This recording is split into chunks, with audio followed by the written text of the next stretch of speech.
today. And today we're going to have just an open discussion of all things fitness, mental well-being, spiritual well-being, physical well-being. And if you're like Rebecca and I, we are in our mid-40s and we have gone from one extreme to the other and back and forth through the life changes that we've dealt with over time. So welcome to our Amplified Life, where we talk all things fashion, life, and how to amplify everything that you do. We also have many struggles and challenges, and we're going to bring you along the way as we navigate that together. So Rebecca, are you excited for today? Oh, girl, I can't wait. It's going to be fun. Yeah, so we're just going to kind of bounce back and forth between each other, and we're going to talk about some things that we have found really work for us, especially in the time frame that we're in, and maybe don't work so well. And so I just want to say our bodies really are different when we hit our mid-40s, and it doesn't matter if you've had children, haven't had children. There's a lot of women that have gone through cancer battles, car accidents, autoimmune disorders. And so I really think this is the time of life that I've found I really need to give myself grace and kind of go a little step at a time. Rebecca, do you feel like that's sort of where you're at as well? Absolutely. I feel like my body and my mind have seen a lot of miles, and early in my life, maybe it wasn't always such an important thing for me to prioritize different things. And so I feel like when we're young, we're invincible and everything is easy, and we never even think about something either life-altering happening to us or just the process of getting older, and how do we stave that off a little bit. I feel like when I was young, it's good, I can do whatever I need. Well, and I think we should do a little disclosure really quick. This is not a discussion where we are telling you what to do. We're just simply discussing what we have found works for us as individuals. And also, I'm going to be showing some products. We are not monetized for. These are actually products that I have in my cabinet. We don't have them as sponsors, so just know this is stuff that we love and use, and some things that we have found really help us. I remember probably my fitness journey, and I'll just give you a little backstory. I grew up in a normal family where we ate everything. I mean, it was just kind of, my mom always made sure we had a starch and a protein and things, but we didn't know. I mean, it was just a meat and potatoes family. And I remember I was always thin, so I never really had to try too much to be too active, and I was not athletic. I didn't even know I was competitive when I was in high school. I was actually quite intimidated by people. My competitive side didn't come out till later. And then I got to college, put on the freshman 15, and I remember doing a weight training class, but it was all like the boy kind of weight training, like I never really found my niche there. And so as a young woman, I was just kind of wandering. We didn't have YouTube. We didn't, home videos were probably my first passion into home fitness. And I can thank my girlfriend for that. The very first fitness video I ever did, if you've ever done it, you guys might laugh, but it was an Elle Macpherson home workout video that my girlfriend Amy had. And there was a woman in there that was actually training Elle Macpherson. And I loved her because she had muscles, but she looked very feminine. And I was like, okay, I can do this. Come on the 5-pound dumbbells. I didn't know that wasn't heavy enough to sculpt. I was doing those things, but I did find for the first time in my life that there was physical fitness out there, that I could be guided and do things that felt good to my body without getting frustrated. I just needed to know how to do it. One other thing I can say looking back is I've never been a crash dieter. For some reason, I just always had this inner fight in me. If I saw my friends taking diet pills or whatever, I would actually probably lecture them I've never believed in crash diets. Does that mean I haven't tried different things? No, but I just never, it just wasn't in me. I didn't like the idea of taking a pill to lose weight. And I just remember Dexatrim was like the thing that was going around when I was in high school. And I just refused to even go there. So that was sort of my inner gut and also kind of my beginning into my fitness journey. Rebecca, what about you?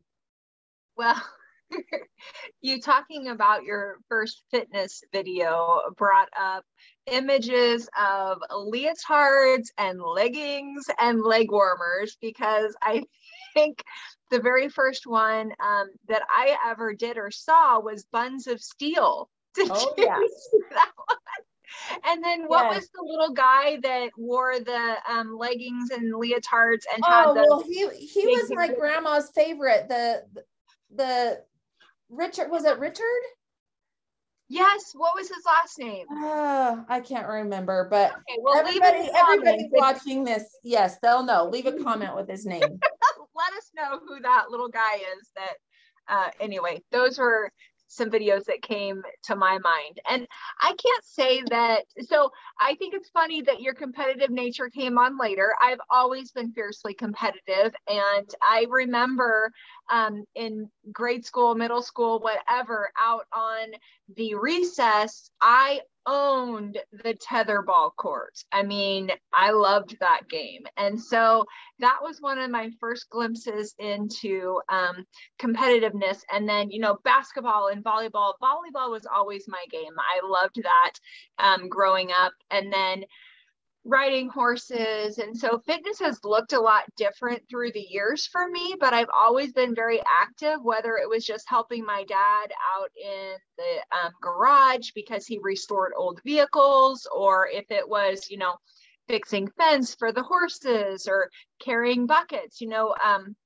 I remember 25, even in more recent history than that, but carrying 4 5-gallon buckets full of grain out to feed the sheep. And so you've got 2 of those big 5-gallon buckets in each hand, and you're just like taking them out. Now, I've not been able to do that in the last 6 years, but that was a common occurrence. And I never even thought anything of it. It was just like, I've always been physically capable to go and make things happen. So this has been a big shift for me. And for me, it happened in an instant. I was in an accident. But for you, as you guys are watching this, it may be happening more gradually. And this may be jarring your memory to think and say, oh yeah, I used to do that and not even think about it.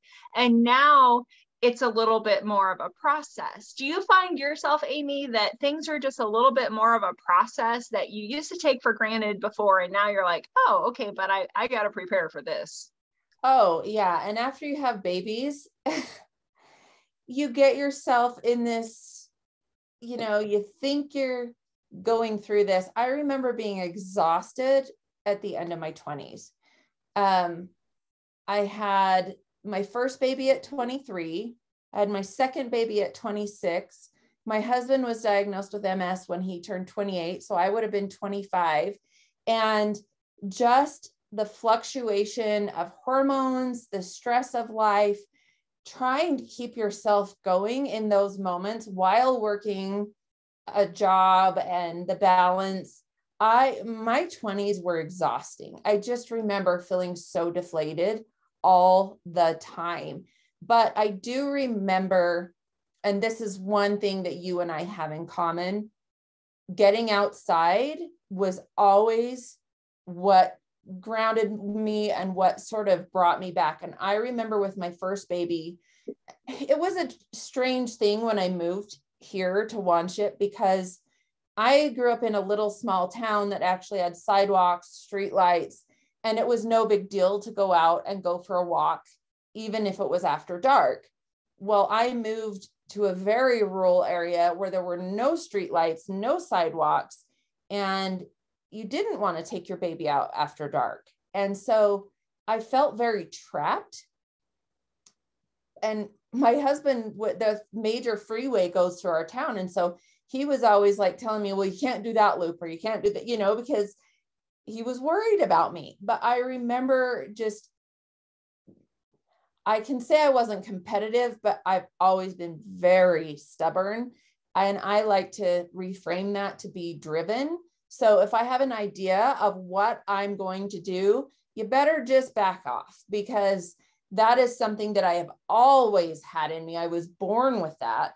And I just remember being like, you know what? I'm tired of being trapped in this house. I am going to buy a stroller and I'm going for a walk, whether you like it or not. Get me a dog, or something. And I just had to walk. And the thing that I think people have a misconception for is people that look fit and look like they exercise all the time. They think it's easy, and it's not. Every time I let myself quit for a month or two, sugar is my kryptonite. I love sugar. I love chocolate. I love Swedish fish. Every time I let myself go there and have to start over, and you're talking about that kind of just, it's exhausting.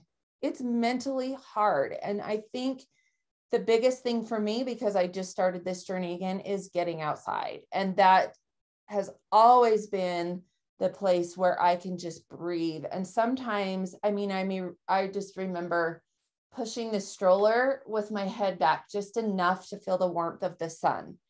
I've always needed that. So like you, my first job was mowing lawns for my grandpa, who owned apartment complexes. I think I was 12, and I would ride my bike. I always was a tomboy. So I would rather be out mowing lawns than cleaning the house, or, going to the ranch was a treat for me. I loved being around the animals. And I think that's why the fresh air and the sunshine on my skin can really sort of get me mentally prepared to move forward. Yeah. And so for Amy and I, it's being outdoors that really kind of motivates us. For you, it might be something else, but I will tell you that there is so much power in sunlight and just being outside. Even if you're not one that craves that, like Amy and I do, you may find yourself, if you just say, hey, I'm going to spend 5 or 10 minutes outside, that's going to rejuvenate your soul without you even really realizing it. We're recording this in January. And so that makes me think of all of the women who are probably saying, all right, new year, new me, I'm going to get on this. And you have perhaps set some massive goals or resolutions, dare I say. And I think that if I could just leave you with one thing from this conversation, it does not have to be big.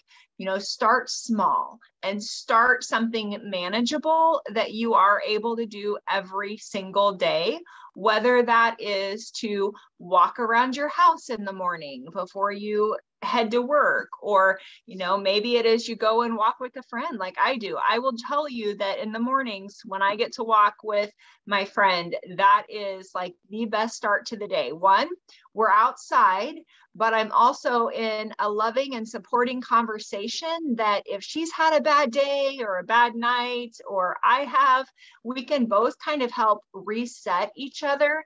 And it just really sets the tone for the rest of the day. And while I'm not able to lift weights like I used to, and I absolutely love lifting weights, just getting out and doing that walk, it makes me feel like I am doing something for myself.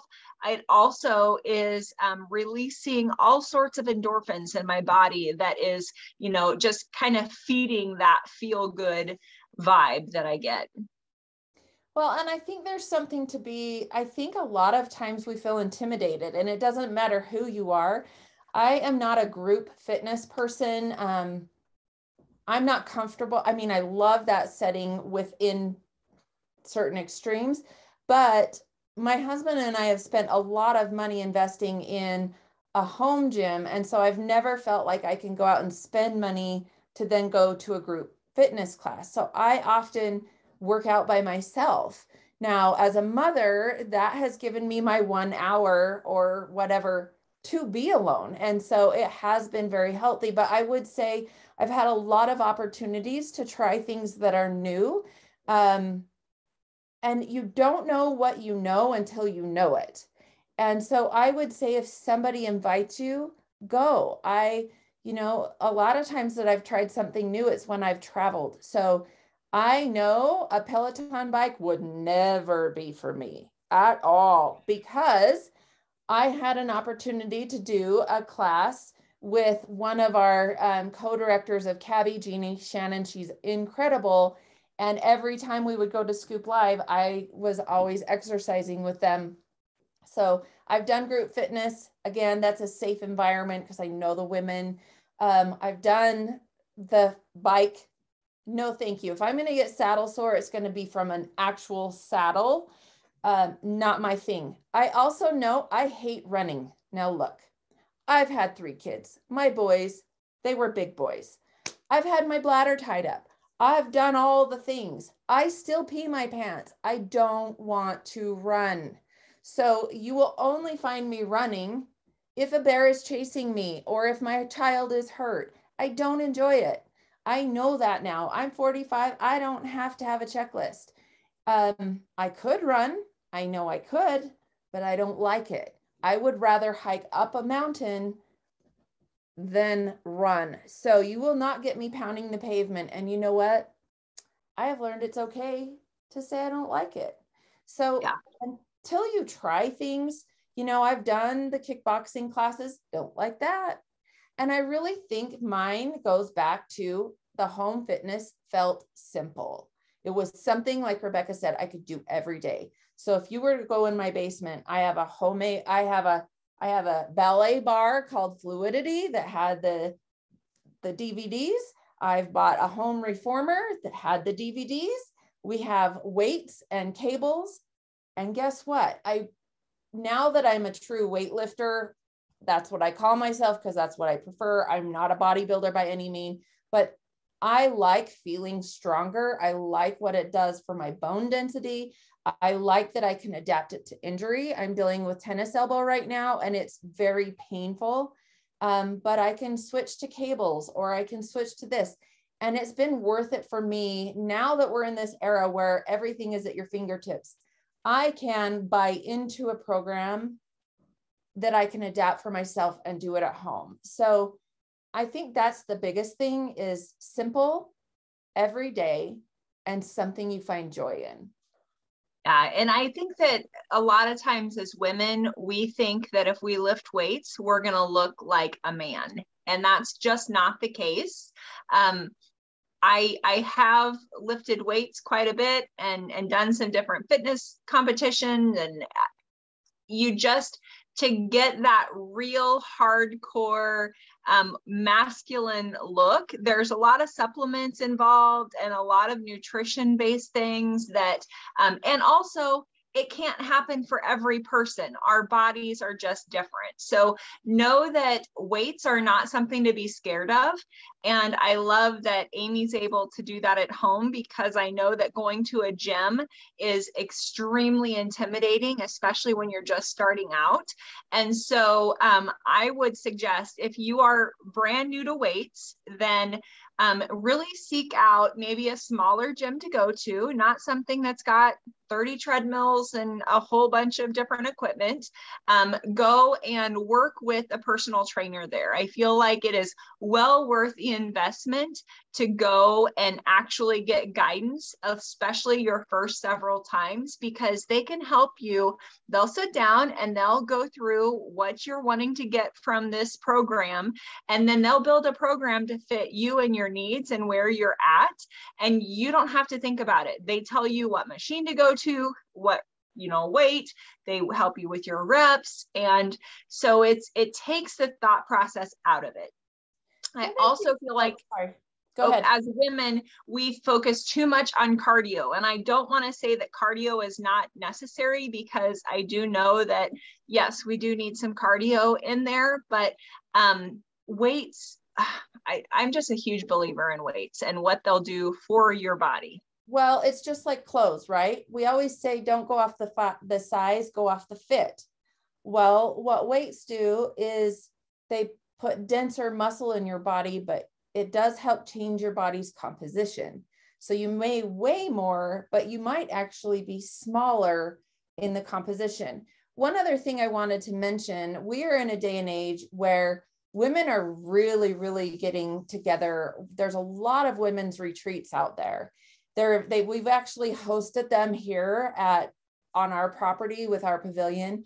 They are some of the coolest things to do. So if you don't know what you like to do, look into some women's retreats. Go through friends who have done them. I know there's some that do like moonlight kayaking. At my place, we have done a small short hike for any ability and ended up doing yoga afterwards. And I will tell you, there is something about women being together with women in a safe and free environment that there's no pressure, but also I think this is going to transition us into our next topic really quickly. It helps you find your both spiritual and mental clarity. And, you know, you may not be a yogi, you may not be a hiker, you may not want to lift weights, but there is something out there for everybody. And I think, especially in our midlives, it's really important to be able to find that space. So if you're afraid or you're intimidated or you think I'm too old or you've been through a car accident or you've been through an autoimmune disease, we're just letting you know of some things that we know of that are fantastic. And you can always reach out to us for some resources. But a lot of these retreats will be, you can get them for a day, you can get them for, you know, brand new people, you can get advanced, I know of a woman that takes women snowmobiling on like a 4-day retreat. So they cover all aspects of it. So Rebecca, going into that, what do you do on a daily basis to ground you spiritually and mentally? Yeah. I would love to be able to say that I read my Bible every day. I have not put the systems in my life as of yet to make that happen on a day in, day out basis. I do better than I used to. We'll say that. But I do have Jesus is Calling from Sarah Young.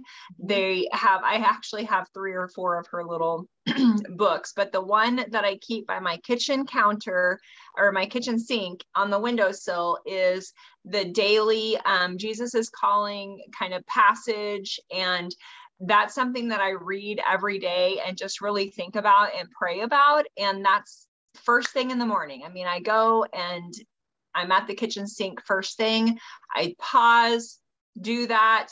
And then just being outside and again, talking to, I mean, God every single day. He probably gets tired of me talking to him all the time. I joke about, because it's like, I just carry on a conversation. You know, Amy and I are very rural and we are out in the weeds, and I'm surrounded by animals the majority of the day. I have to choose to go to town to be surrounded by humans. And so for me, I'm out with my dogs, I'm out with the horses, I'm talking to God. They are just used to me having that conversation and they don't give me any side eyes or anything. So I think spiritually, that's just for me, is just staying very focused on that and having that conversation and being very prayerful about things that are happening and coming up in those conversations, and then being outside. That's so important. Even when it's winter, which is my least favorite season, and it's cold and I'm not particularly loving being outside, I still always feel rejuvenated after I've been out. Well, and I think it should be said, Rebecca and I are not of the same faith, but we have the same belief in a higher power. So no matter what you call that higher power, whether it's Lord, Heavenly Father, God, we're just talking about how you center yourself. And I think believing in a higher power is where hope comes from in your hard times. So for me, I am not, and she kept talking about God, which is interesting because that's actually my form of prayer. I'm not good at a formal prayer on my knees. But I have this little girl who, I feel like I failed my boys in some ways. Being a mother is very challenging. And I don't want to be preachy. I just want them to know that I love them. And from the time Breely was little, if she would come home from school, all she wanted to tell me are the bad things that happened at school. And I thought, I can't do this with her. So I started asking her what the 3 good things were in her day. And by the time she got through with her third, she'd kind of forgotten about the hard things. And so I chose to let them go and not bring them up unless she really wanted to discuss it. Well, I don't know where I heard it. It was not that long ago, but somebody mentioned to me that, or I was watching a podcast, that if you do your PJs every day, like when you go get ready for bed, if you put your PJs on, and we're talking spiritual PJs, then everything else would be okay. And I loved this idea because it goes back to being simple and doing everything every day. And PJ stands for prayer, journal, and scripture. And so Breely got from Santa Claus in his wisdom this little, and it is a non-denominational book. This is not Mormon based, LDS based. It's not Catholic based, but it is biblically based. So I loved this. But she got a little gratitude journal. It's your 5-minute gratitude journal. And what I love about it is at the beginning of every week, there is a scripture. And if you'll notice, there's 3 lines and a date. And so I was like, oh my gosh, those are the 3 things that we always talked about. And it's 1 week at a time. And so she gets to write, I am grateful for 3 things a day. There's a scripture at the top of the page. So that's her journaling and her scriptures of the PJs. And then I have taught her that she can talk to God in a conversation. She doesn't necessarily have to be kneeling, but she liked it so much, she asked me if I would get one and do PJs with her at night. So now this one is mine. I just started it yesterday because it just came. But it was a really sweet 10 minutes together, and she kind of reviewed her week, told me some things she was grateful for. It kind of is a great reminder of where your focus goes. What's that saying, Rebecca?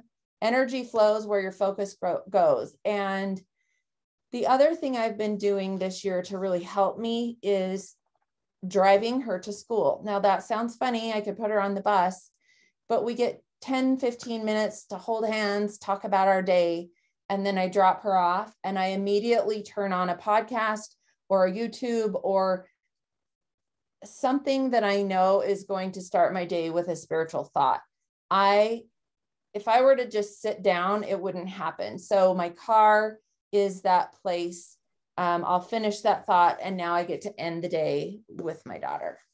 Yeah, I'm so glad you brought up gratitude, because that is important. And I find that if I'm really kind of down in the weeds, I've got to just stop and remember what I am grateful for. And if you are someone that kind of battles that roller coaster of emotions, just beginning and ending your day with what you're grateful for, completely twist that in your mind and put your focus back on the positive instead of just really dwelling on the negative.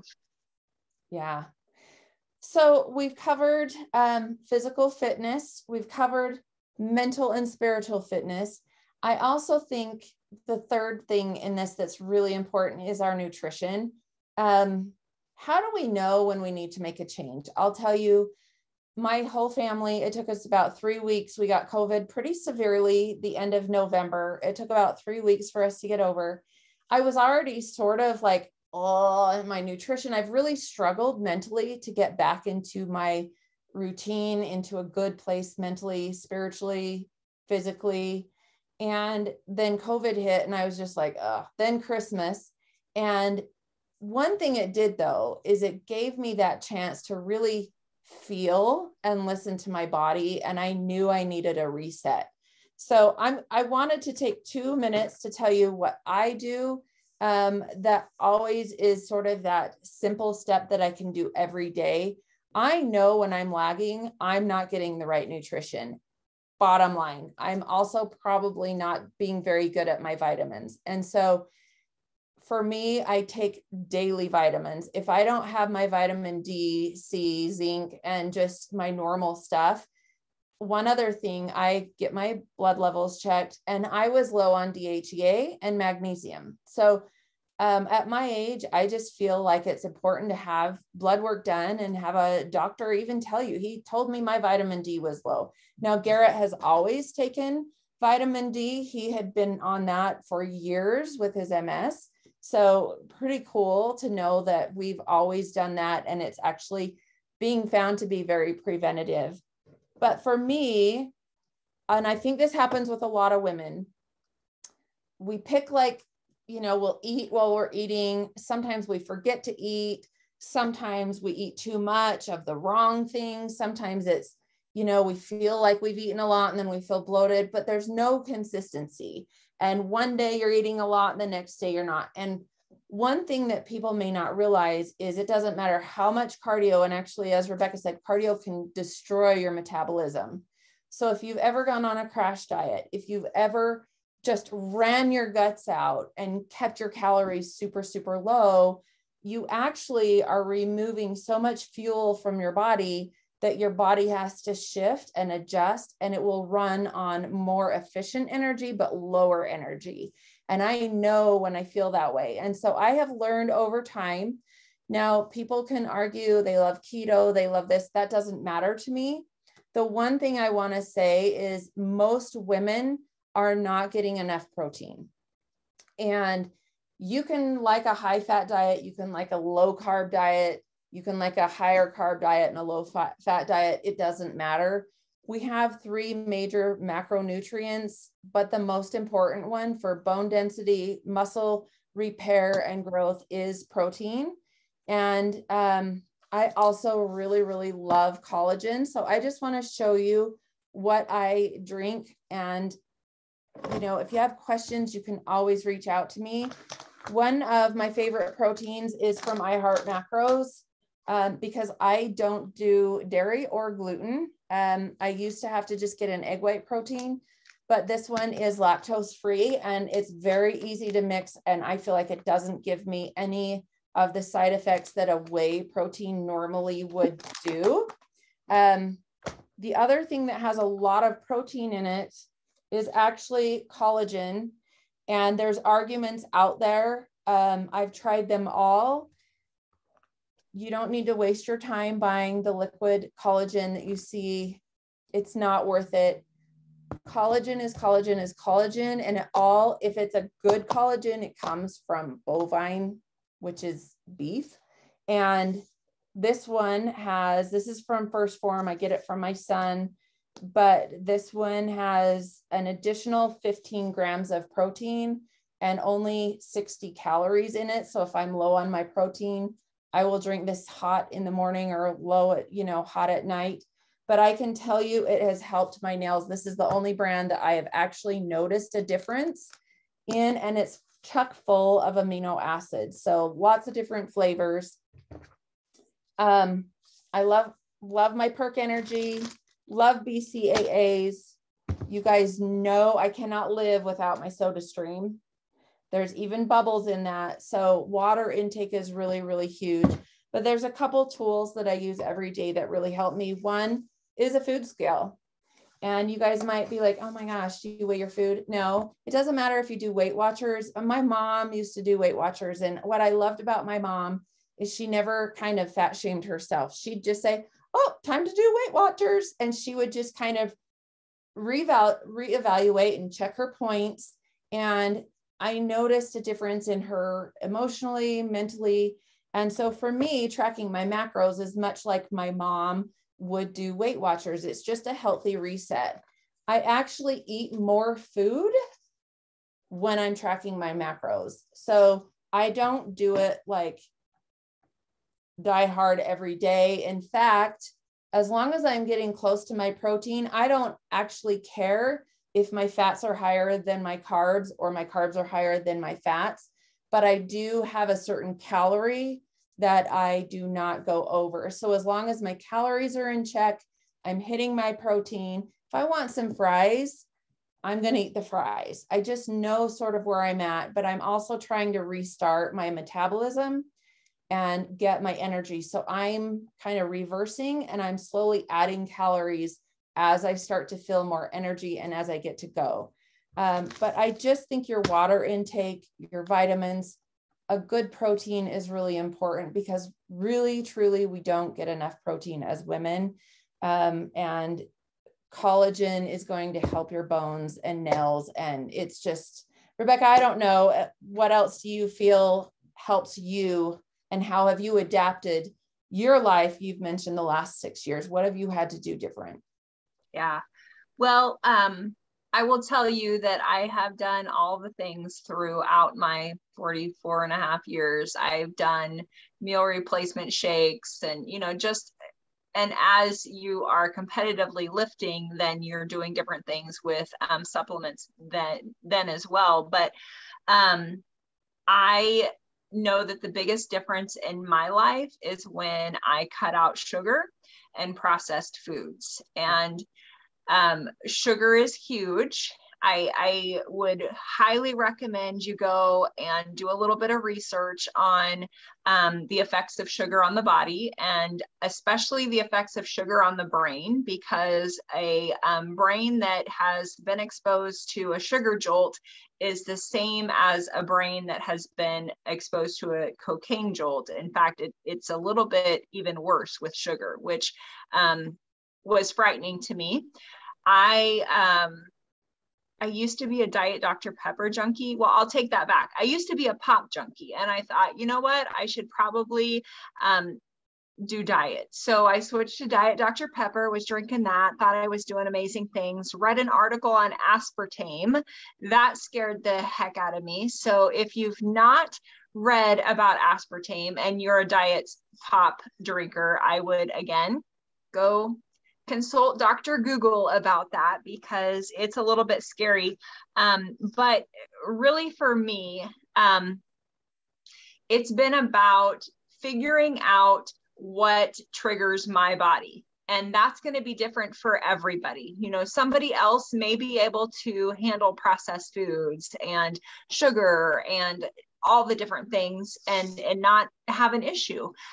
Although with those two things, I would probably say maybe not, but really tune into your body. And one of the things that I did several years ago, I was in so much pain. I was willing to do anything. And I think that is probably the only reason that I was able to initially do this, because the pain of not doing something far outweighed the pain of change. So I cut everything out besides protein and low glycemic vegetables, and did that 3 months, nothing but protein and low glycemic vegetables. And then at the end of that, so it was essentially, I think if you Google autoimmune elimination diet, it's going to be something similar. You can check that out. You can leave a comment or message us. I'm happy to share a little bit more privately. But then after that, I started adding some things back in. So I added dairy and I paid attention. So how is my body feeling? Are my joints swollen or achy? Or, is this affecting me? And you just add one thing back in at a time and kind of see where you're at. And it allows you to really have a litmus test of what's happening in your body. And that was fantastic for me. Rebecca, really quick. Yep. When you eliminate something and you add something back in, you really have to wait about 2 weeks before you add something else. It takes, and this is from my husband's doctor's mouth to ours, it takes about 2 weeks for gluten, the size of a grain of sand, to go into your body to exit your body. So you can have inflammation in your body for up to 2 weeks from something that you haven't eaten for a long time. So the elimination diets are huge. We don't eat gluten and dairy for those reasons.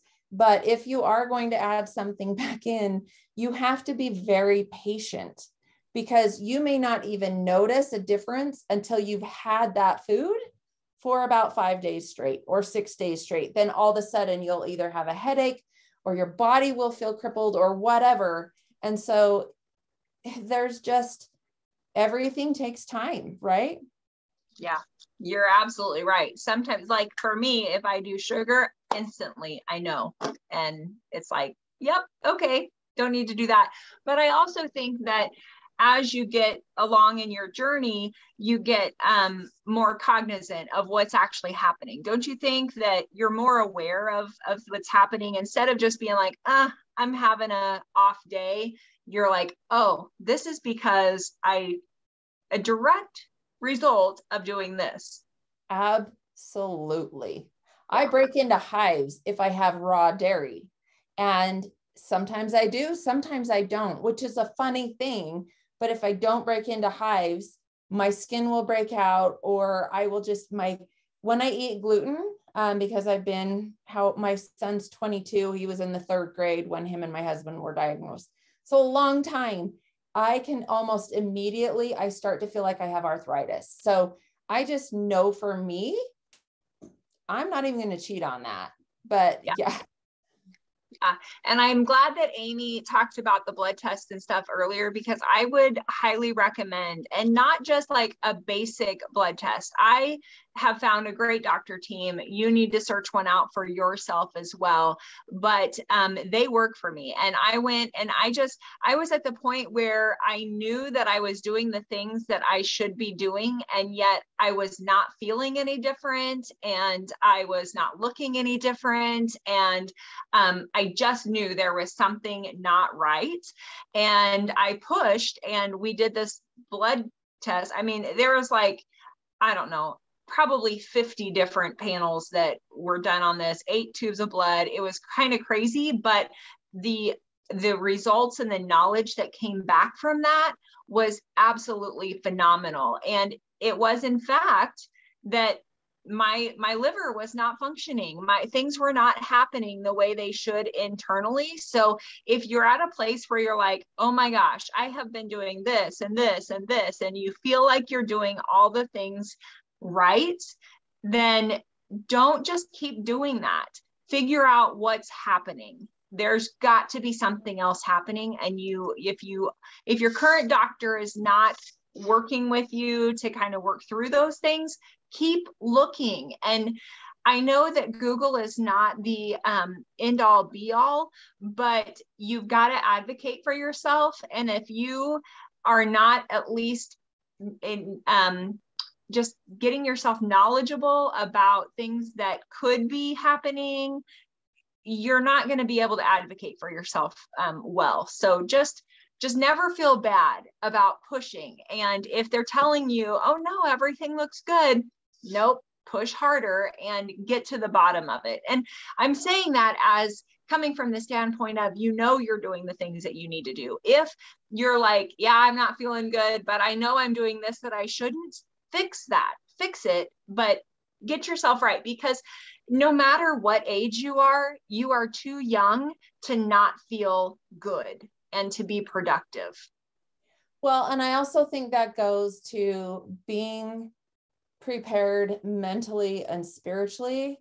When you are, your guts will fire at you. I don't know how to tell you this, but they will fire. I mean, some people think I'm absolutely crazy when it comes to medical care for my family, but I have been through 10 years of doing everything clinically that we were ever told to do and saw things get worse.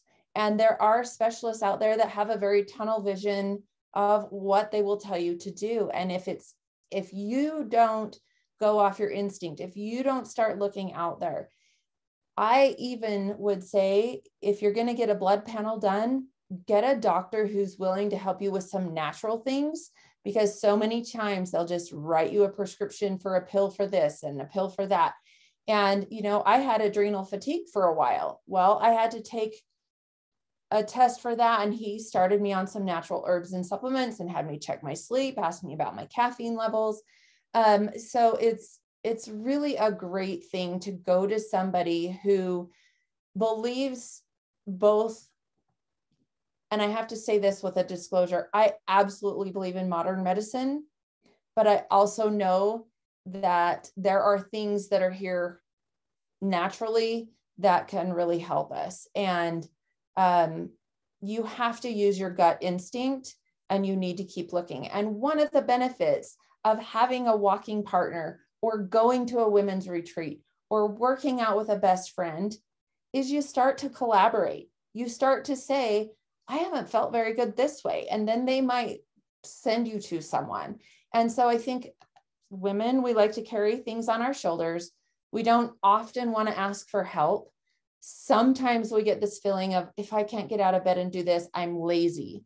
Or why can't I get the laundry done today? Or why am I so sad? Or, you know, I miss laughing. Anything like that could truly be something that's could be fixed with balance and diet and a little movement, a little sunshine. We don't know. Rebecca and I are just here giving you our own experience to kind of open our hearts to you guys, let you know you can reach out to us. But this is all part of fashion. It's about confidence. It's about feeling your best. It's about leaning on those around you. It's finding people that are a safe place for you. And sometimes that safe place needs to be outside of your home. Sometimes that safe place just needs to be somebody crying along your side. And we just hope that you're enjoying the content that we are now putting out with our amplified life. And Rebecca, that's really all I have to say. And I would love to hear what you have to say to close. Yeah, I just am glad that we've kind of widened our scope here, because I know that the things that Amy and I are going through are not just things that we're going through. It's things that many women are going through. And so if we can just be a little beacon of hope for you in your life, or give you just a little nugget that you're like, oh, okay, it doesn't have to be that way.